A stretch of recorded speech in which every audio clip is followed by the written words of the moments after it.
हाँ, अब इस तरह का सवाल है, किसी कक्षा के 30 विद्यार्थी थे, उनकी औसत आयु कितनी थी?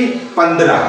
तो विद्यार्थियों की कुल आयु, विद्यार्थियों की कुल आयु, विद्यार्थियों की कुल आयु, कुल आयु। अब देखो कुल आयु कैसे निकलेंगे? औसत कितनी है? 15 गुणा विद्यार्थियों की संख्या 30, विद्यार्थियों की संख्या यानी कि 450, 450 वर्ष। अब एक अध्यापक और बढ़ गया, क्या हुआ? एक अध्यापक। तो अध्यापक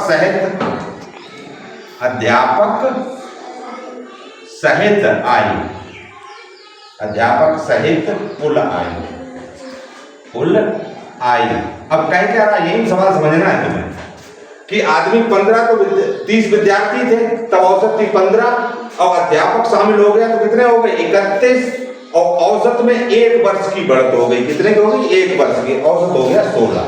तो 16 गुणा 31, 16 एकड़ 16 के 6 और 16 किया 48, 1 49, कितना हो गया? 446 वर्ष। तो अध्यापक की आयु कितनी हुई? तो अध्यापक की उम्र क्या होगी?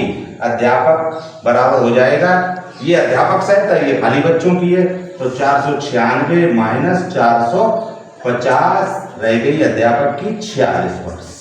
कितनी आएगी? 46 वर्ष अध्यापक की आयु।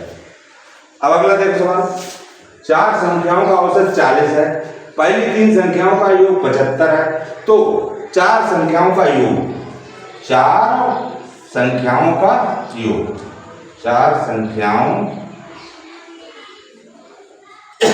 का योग क्या होगा?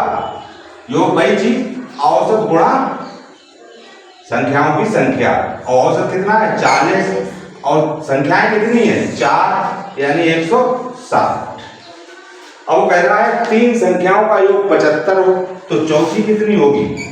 चौथी बराबर हो जाएगी, चारों का 160 है और वहां से 3 का घटा दो 75।